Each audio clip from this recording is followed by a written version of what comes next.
80% of the people should not have any health issues till they die. When 20%, 25% will get something, infections will come because of close proximity, those are different.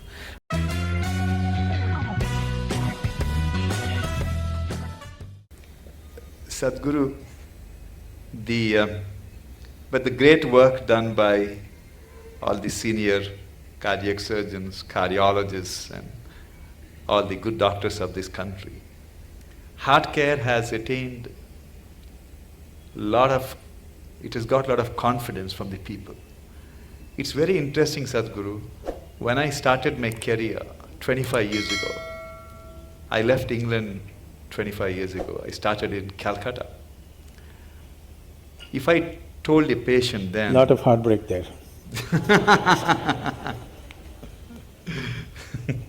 If I told a patient then that he needed an operation, it required more than an hour of convincing him for an operation.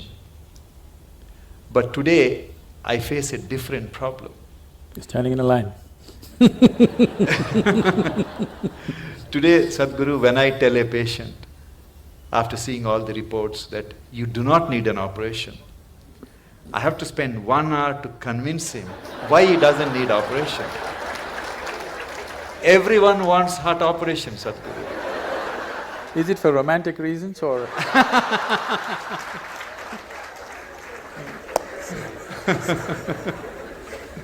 How do we convince people that fixing the heart is not like, something wrong with your house, you get a plumber, he will fix it, or something wrong with the car, you change the parts. It is something different. We are not the magicians, or we are not the gods, and the nature is the best healer.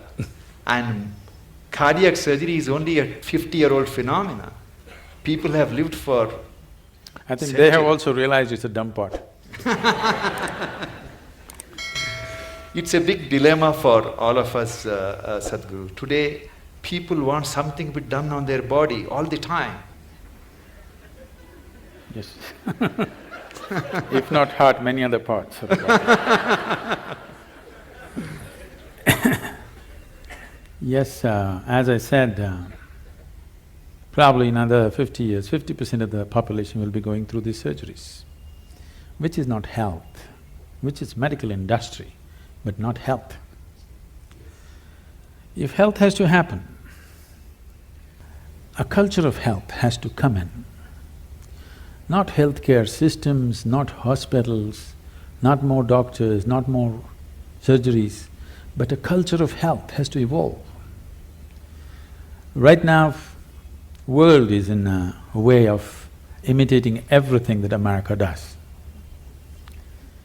They eat badly, they live badly, and they have a $3 trillion bill of healthcare. It's sinking the country, okay? It's sinking the whole nation, healthcare. We want to follow the same things.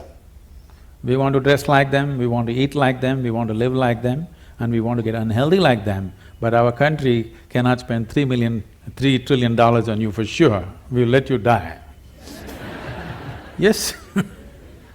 We're not going to reach out to everybody and do surgery for 1.25 billion people. That's not going to happen in near future. And if it doesn't happen, it's a disaster. If it happens, it's a bigger disaster. That people do not know how to live well is a disastrous way.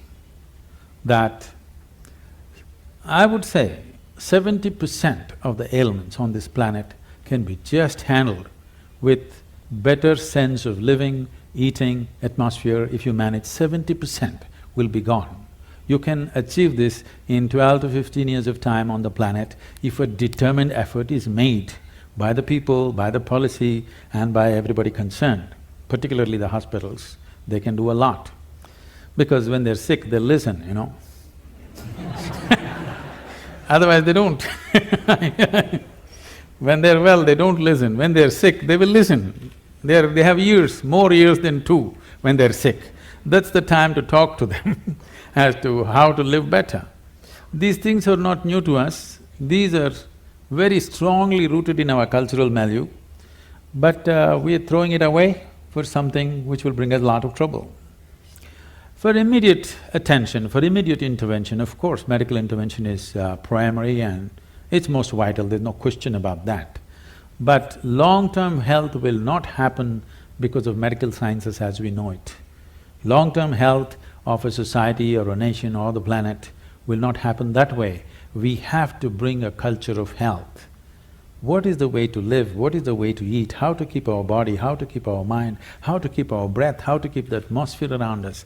If this culture is not brought into us from our childhood, I would say it must be brought into the school curriculum itself.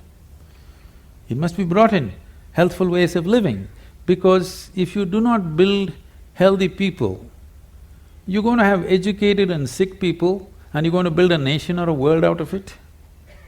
With sick people, you're not going to build a great nation, you can only build a sick nation.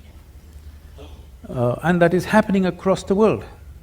The major nations are suffering enormous amount of illnesses. The most affluent countries who have no nutritional problems, okay? India's half the problem are nutritional problems. Right from their childhood, they've not eaten properly. Affluent nations who have a choice of nourishment, look at the level of health issues they have. That should not exist at all. When they have choice of nourishment, they should not have, I would say, 80% of the people should not have any health issues till they die.